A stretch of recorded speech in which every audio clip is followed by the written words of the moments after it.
Picture this, August 1649. The Irish Sea heaves beneath a fleet of 35 parliamentarian ships. Salt spray lashes the decks, cannons gleam in the gray dawn, and banners of St. George snap in the wind. On board, 12,000 veterans, battle-scarred, God-fearing, their scarlet coats dark with sea mist. These are Cromwell's Ironsides, fanatics forged in a decade of civil war, marching to finish what England's revolution began. At their helm stands Oliver Cromwell, a farmer turned general, his steel-gray eyes fixed on the horizon and his Bible clutched tighter than his sword. He isn't just leading an army, he's leading a crusade.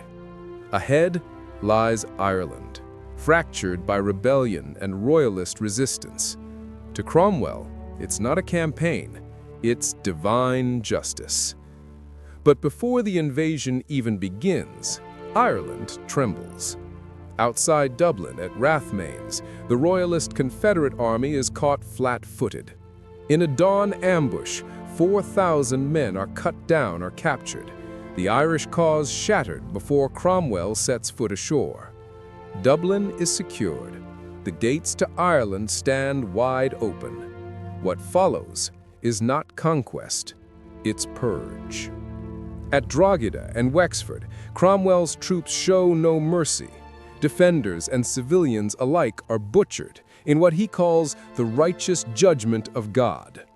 The blood of priests stain church altars. The cries of the slain echo across the fields.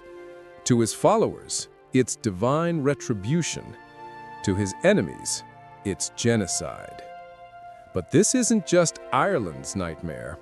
It's one chapter in a vast, interconnected firestorm consuming 3 kingdoms. The Wars of the Three Kingdoms, 1639 to 1653, weren't one war. They were 3 civil wars colliding at once, their fuses lit by faith, pride, and power. It began in Scotland, 1637, when King Charles I, vain, pious, and fatally stubborn, tried to force a new prayer book on the Scots. They saw it as papist tyranny and rose in rebellion, forming the Covenanters, an army sworn to defend their faith. To crush them, Charles needed money only England's Parliament could grant. But Parliament, weary of his arrogance and illegal taxes, demanded reform. The king refused. The standoff spiraled into civil war. In England, Cavaliers, royalists loyal to the crown, clashed with Roundheads, Parliament's army of reformers and Puritans. The battlefields of Edgehill, Marston Moor, and Naseby turned green hills red. By 1646, the king was defeated, but peace was an illusion. While England argued over how to rebuild, Ireland erupted in rebellion, fueled by decades of Protestant colonization and Catholic resentment. The Irish Confederates allied with royalists, hoping to restore the old order. Cromwell saw them as heretics and traitors, and he would make them pay. By 1649, Charles I's head had rolled, and England was a republic in all but name.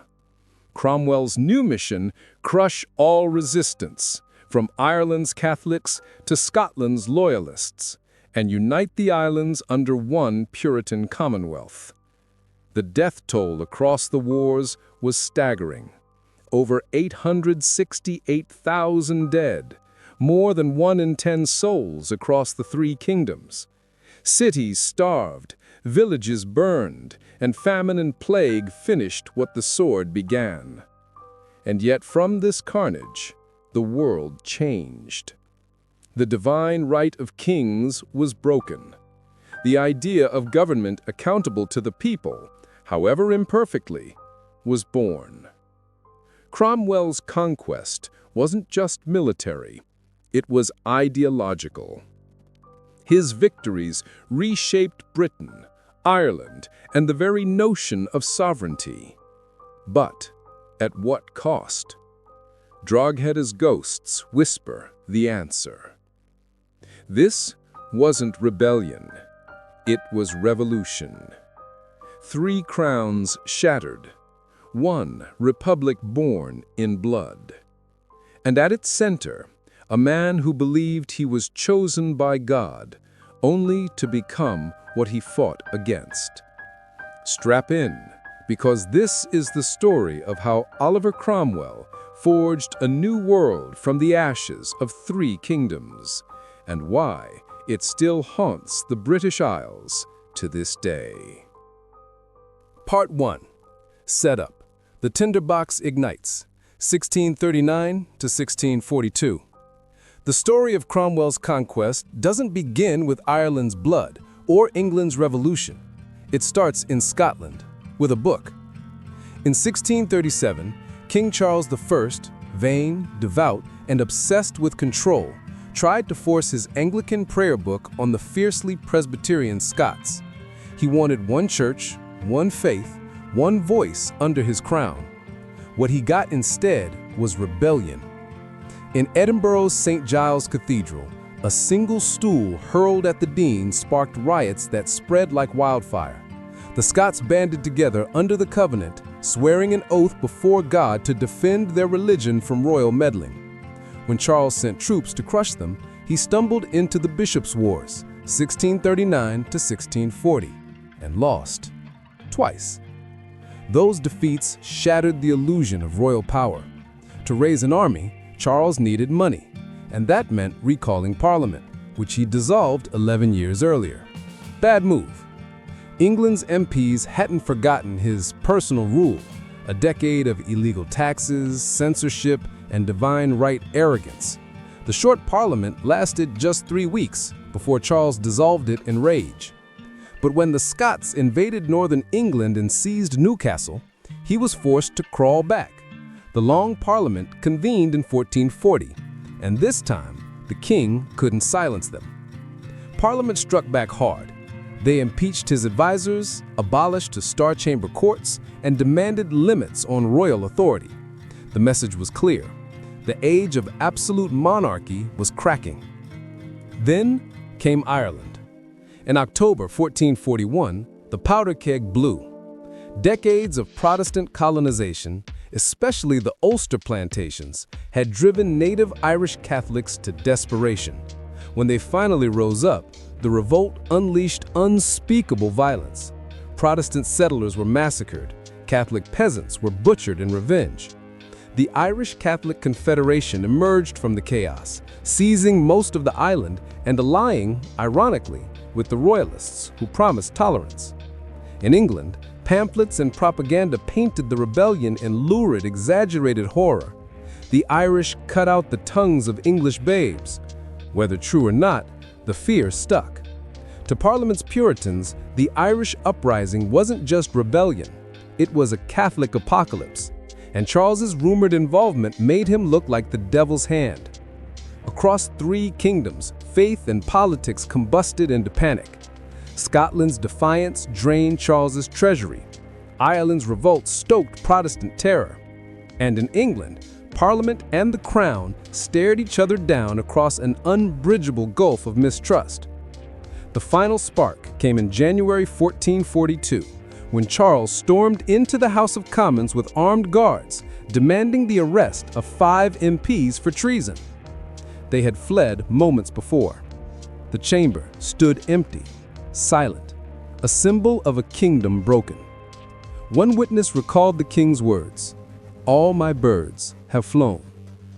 Within months, England tore itself apart.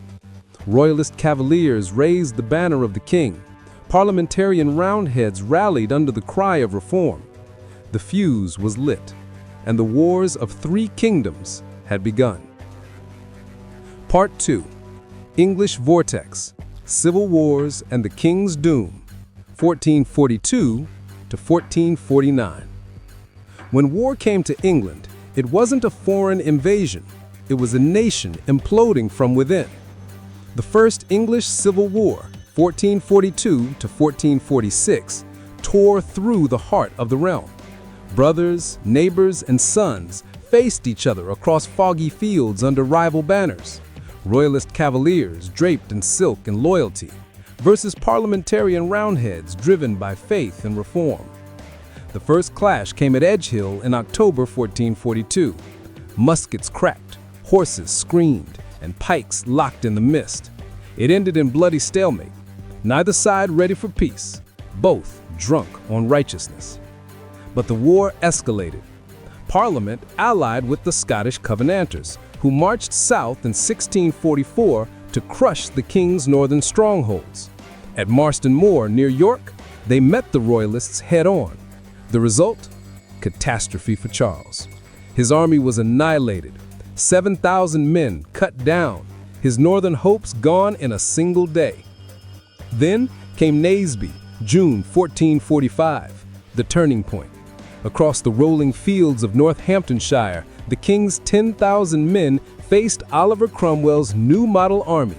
20,000 disciplined Puritans, drilled, paid, and convinced they fought for God's justice. Cromwell's cavalry struck like thunder. The king's lines crumbled. By nightfall, Royalist banners lay trampled in the mud, and Parliament soldiers were rifling through the king's personal letters, proof of his secret dealings with the Irish and appeals for foreign Catholic aid. The propaganda was devastating. Charles's honor died before his crown did. By 1446, his army shattered. Charles surrendered to the Scots at Southwell, hoping mercy might come from his northern subjects. Instead, they sold him to Parliament. Even in captivity, the king schemed, negotiating with Irish Catholics and Scottish factions to reclaim his throne. His deceit sparked the Second Civil War in 1448. Uprisings erupted in Wales, Kent, and Scotland, where pro-royalist engagers fought their own countrymen, the Covenanters. But this time, Cromwell's army was unstoppable. He crushed the revolts with brutal speed, storming towns, hanging rebels, leaving no doubt that compromise was dead. Meanwhile, the conflicts overlapped and infected one another. Irish Confederates sent forces into Scotland in 1444, aiding royalist causes and deepening the chaos. Across the islands, alliances shattered under the weight of religion and revenge. Puritans mistrusted Presbyterians. Presbyterians despised Catholics. Catholics were hated by everyone. By winter 1448, Parliament itself was split. Some wanted peace with the king, others demanded his head. That's when Colonel Pride marched into Westminster with soldiers at his back. The doors slammed shut. Moderates were dragged out at sword point. History would call it Pride's Purge, and it birthed the Rump Parliament, a chamber of hardliners ready to do the unthinkable. January 1449. A scaffold rises outside Whitehall's banqueting house, glinting in the pale winter sun. Charles I, dressed in black velvet, steps onto the platform with calm defiance. Around him, thousands stand silent, some weeping, others grimly expectant. The charge: treason against his people. For years of tyranny, secret plots, and wars waged against his own subjects. Charles looks to the crowd. "You are my king," he declares. "No court can judge me." Moments later, the executioner's axe falls in one clean stroke. A groan ripples through the mass as his head is held aloft, blood dripping onto the wood. England, the land of divine right, has killed its anointed king. Across Europe, monarchs recoil in shock. The Pope calls it an abomination. But in London, Parliament proclaims the birth of a Commonwealth, a republic ruled not by a crown, but by conviction. Yet the execution didn't end the wars. It multiplied them. In Ireland and Scotland, banners rose once more, this time for Charles II, the dead king's son. To them, Cromwell's republic was no revolution, but regicide and heresy. The king was gone, but the killing had only just begun. Part 3. Hell in the Emerald Isle. Cromwell's brutal campaign, 1649 to 1653. With the king's head severed and England reborn as a republic, Oliver Cromwell turned his eyes west, to Ireland, the last great bastion of royalist defiance. In 1649, Ireland was a maze of alliances. Catholic confederates and royalists under the Duke of Ormond united, at least on paper, by a shared hatred of the Puritan regime. They controlled most of the island, their privateers raiding English shipping and their armies threatening Dublin. To Parliament, Ireland wasn't just rebellion, it was a festering threat that had to be erased. Cromwell was the perfect weapon. Appointed Lord Lieutenant and Commander-in-Chief, he saw the Irish War as more than strategy. It was divine vengeance. The 1641 uprisings, when Protestant settlers were massacred by Irish rebels, had burned deep into English memory. Cromwell's army would make Ireland pay for it in blood and in faith. In August 1649, he landed at Dublin with 12,000 veterans, hardened by England's civil wars. Puritan Ironsides armed not just with muskets and cannon, but with scripture. The Lord of hosts will go before us. This is his work.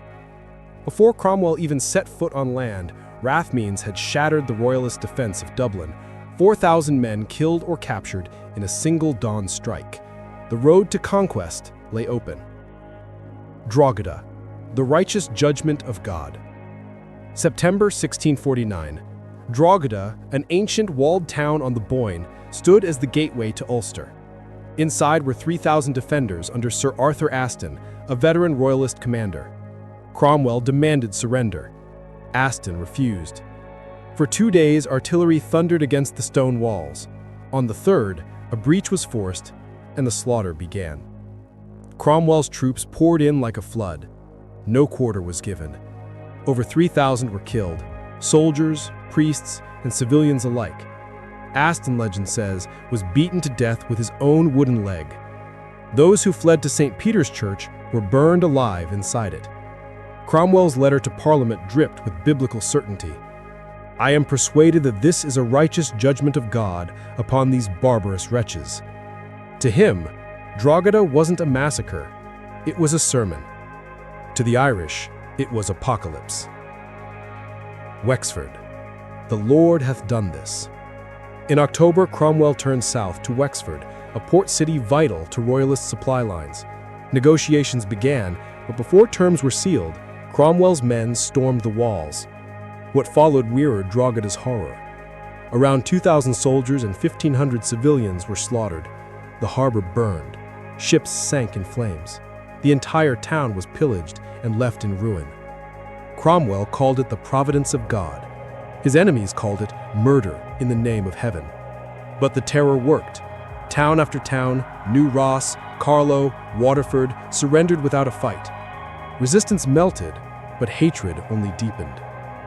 By May 1650, Cromwell departed to face new threats in Scotland, leaving his son-in-law, Henry Ireton, to finish the job.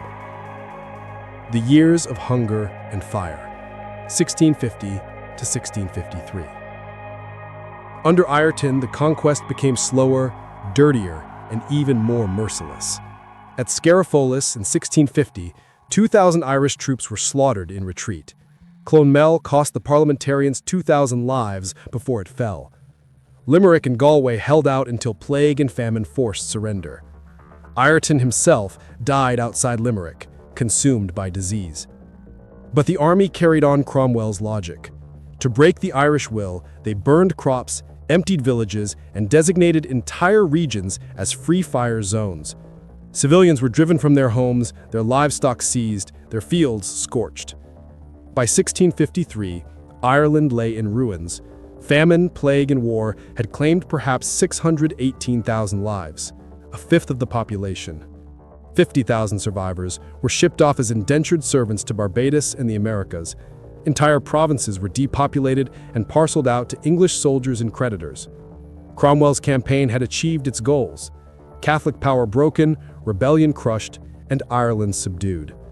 But the cost was incalculable. To the Puritans, it was the triumph of God's justice. To Ireland, it was hell made flesh. The scars of Drogheda and Wexford would stain the island's memory for centuries, names whispered like curses long after the muskets fell silent. Cromwell returned to England hailed as a hero, the savior of the Commonwealth.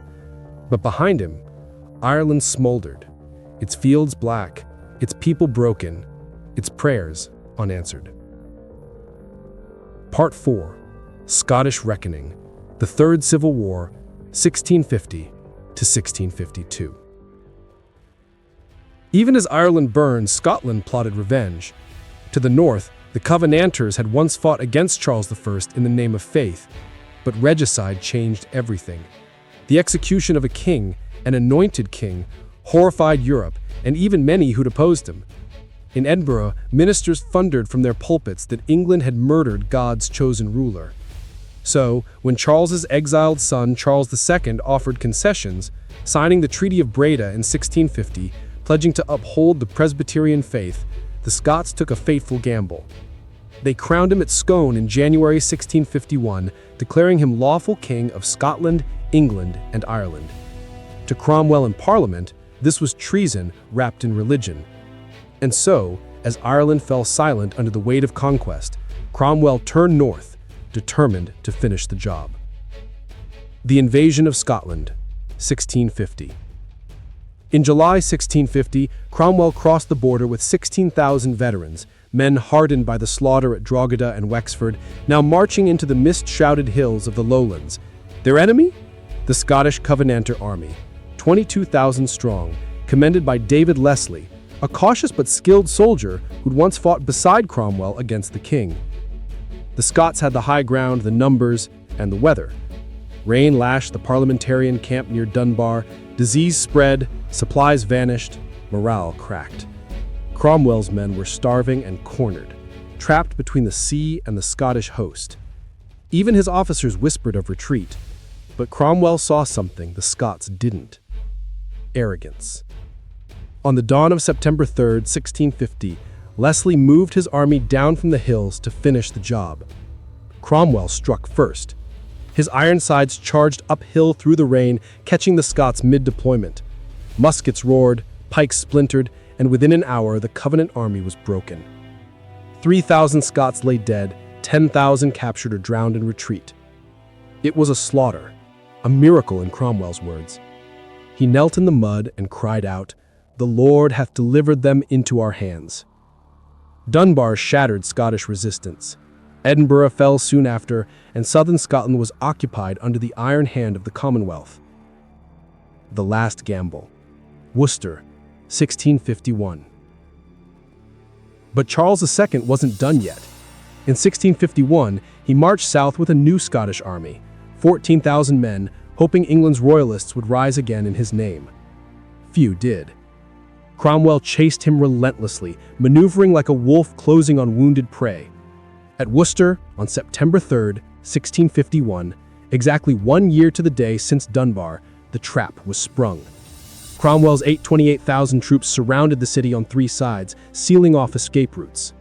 Cannon fire shook the walls, the Severn ran red with blood. When it was over, Charles's army was annihilated. 3,000 were killed, 10,000 captured or drowned in retreat. The young king escaped only by disguising himself as a servant, hiding in oak trees and farmhouses as Parliament soldiers scoured the countryside. Cromwell called Worcester a crowning mercy, the final victory of a decade-long storm. Aftermath. The end of the royalist dream. Scotland's defeat ended any hope of restoring the monarchy by force. Its parliament was dissolved, its lands occupied, and by 1652, the country was formally incorporated into the Commonwealth of England. The interconnections were absolute. Ireland's fall freed Cromwell's armies for Scotland. Scotland's defeat buried the royalist cause forever. The wars that had torn three kingdoms apart finally burned themselves out. But peace came at a price. Scotland lay subdued, Ireland scarred, and England, triumphant but yet exhausted, stood under the shadow of one man's will. Cromwell had conquered the three kingdoms. The question now was, could he rule them? Part 5. Aftermath and Legacy. A republic forged in blood. By 1653, the storm had burned itself out. Three kingdoms lay shattered, and one man stood astride the ruins, Oliver Cromwell, farmer turned general, now Lord Protector of the Commonwealth of England, Scotland, and Ireland.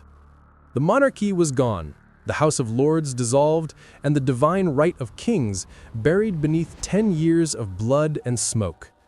But peace under Cromwell came with a sword's edge. The Iron Republic. The Commonwealth was not a democracy. It was a military theocracy dressed in scripture and gunpowder. Parliament bent beneath the will of the army. Cromwell ruled through major generals who patrolled the land like stern Puritan wardens. Alehouses closed, theaters darkened, Christmas banned. England itself became a sermon. In Ireland, punishment came swift and merciless. The Act for the Settlement of Ireland, 1652, stripped Catholic landowners of their estates. Before the wars, Catholics held roughly 60% of Irish land. By Cromwell's death, that number was under 20%. Those dispossessed were ordered west, to hell or to Connacht, as the grim saying went, while English soldiers and creditors seized their farms as payment. The penal laws that followed barred Catholics from education, public office, and the vote, a system of religious apartheid that endured in forms until the Catholic emancipation of 1829. In Scotland, defeat meant annexation. The Scottish Parliament was dissolved, the country absorbed into the English Commonwealth. Garrisons dotted the Highlands, and trade flowed under English control. The dream of an independent, covenanting Scotland was gone, replaced by Cromwell's uneasy union by the sword. The fall of the Lord Protector. Cromwell ruled until his death in 1658, a man both feared and revered. To some, he was Moses, deliverer of England from tyranny. To others, Pharaoh, the tyrant himself. When he died, the scaffolding of his regime collapsed. His son Richard Cromwell, gentle and politically hopeless, lasted barely a year. The army mutinied, factions tore at each other, and chaos returned. The experiment and republican rule, born in blood and ambition, unraveled. In 1660, the pendulum swung back. Charles II, son of the executed king, strode into London amid roaring crowds. The monarchy was restored, but not the old order. Parliament, now entrenched in power, would never again be silenced for 11 years. The crown was back, but it would share its throne with the people's voice. The Long Shadow. The Wars of the Three Kingdoms left deep, unhealed scars. Ireland remembered Cromwell as the butcher of Drogheda and Wexford. Scotland remembered the loss of sovereignty. England remembered a king beheaded by his own subjects. Yet out of that chaos came the framework of the modern state. The idea that rulers must answer to law, not divine decree. That governments must justify their wars, their taxes, and their power. Cromwell's world was a republic forged in faith and fear, built on the ruins of divine monarchy. It didn't last, but its echoes shaped everything after. Because the Wars of the Three Kingdoms weren't just about kings and parliaments. They were about who gets to rule and why. And that question, from 1649 to today, never really goes away. Conclusion. So, history warriors, was Cromwell a necessary evil or an unhinged tyrant in holy armor? Did the king's head fall for justice or vengeance? Drop your take in the comments, no holding back. If this bloody saga gripped you, hit that like, smash subscribe, and ring the bell so you never miss the next rebellion that reshaped the world. This was Cromwell's Conquest, the wars that shattered three kingdoms and forged one uneasy republic from the ashes. Until next time, keep your faith fierce, your alliances true, and remember, history isn't written by the victors, it's rewritten by the survivors.